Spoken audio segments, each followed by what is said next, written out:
Was that initial excitement all just a fictitious, if thrilling, children's story? Or is the next chapter for Steve Jobs likely to be his gaudiest?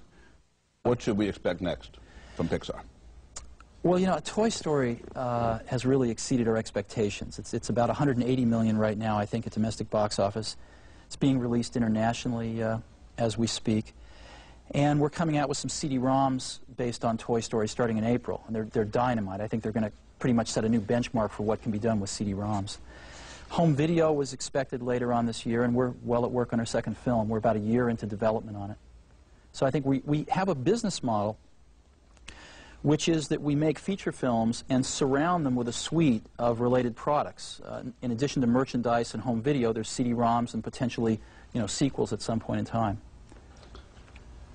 You first came to public attention with Apple. Mm-hmm. In recent weeks, it's been one of the failure stories of Wall Street and indeed of the American economy. What went wrong at Apple? Oh, gosh. You know, Apple, I haven't been there in a long time, but my perception is... We won't blame you for what's happened in the last 10 years. Yeah, no, I mean, my perception may not be complete, but from the way I see it, I mean, Apple was a company that was based on innovation. When I left Apple 10 years ago, we were 10 years ahead of anybody else. It took Microsoft 10 years to copy Windows. The problem was that Apple stood still. Even though it invested cumulatively billions in R&D, the output has not been there. And people have caught up with it, and its differentiation has eroded, in particular with respect to Microsoft. And so the way out for Apple, and I still think Apple has a future. There's some awfully good people there, and there's a tremendous brand loyalty to that company. I think the way out is not to slash and burn, it's to innovate. That's how Apple got to its glory, and I think that's how Apple could return to it. Next, which is your private venture, specializes in what's called object-based software. Could you explain that to someone who's not a computer nerd? Sure. The way that most people still build software today, they build, everything's custom, really. Everything's built by hand and everything's custom. And there's no ability to reuse software that you had written prior or that somebody else had written. And objects are a way to basically allow people to reuse software an order of magnitude or two more efficiently than they can today. It's sort of the industrial revolution of software.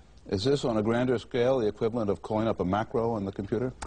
It's even much beyond that. It's sort of interchangeable parts, much like the industrial revolution brought to the manufacturing of hard goods. You have talked about Apple somewhat gently.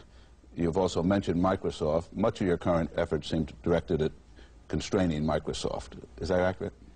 Me? No. I've read some of these computer nerd publications lately, and it seems to me that the fight for the Internet you envision as anybody but Bill Gates. Well, I think there's a lot of people working on stuff for the Internet, and Next is one of those companies as well. And for me, the most exciting thing, you know, in the software area is the Internet, and part of the reason for that is no one owns it. It's a free-for-all. It's much like the early days of the personal computer. And the rate of innovation is very high. And we know from experience now that if any one company gets a dominant position in it, no matter who that is, the rate of innovation is going to drop precipitously. And we'd like to not see that happen forever, or at least for quite some time. I assume as a good entrepreneur you want the market to limit him, not the government. Is that correct? Yeah, I don't get into that so much. I think I admire Microsoft for their achievements. And I think, though, that the net may be something that is, you know, we're going to see innovation contain them. And I'm hoping that's the case. I wonder if Steve Jobs is relaxing on this holiday weekend or figuring out how to make his next trillion. I guess it's tough at the top, but it can be beautiful, too. Last Christmas, we gave our viewers a sneak advance peek at some items from the most publicized auction in history. Sotheby's sale of Jacqueline Kennedy Onassis' property.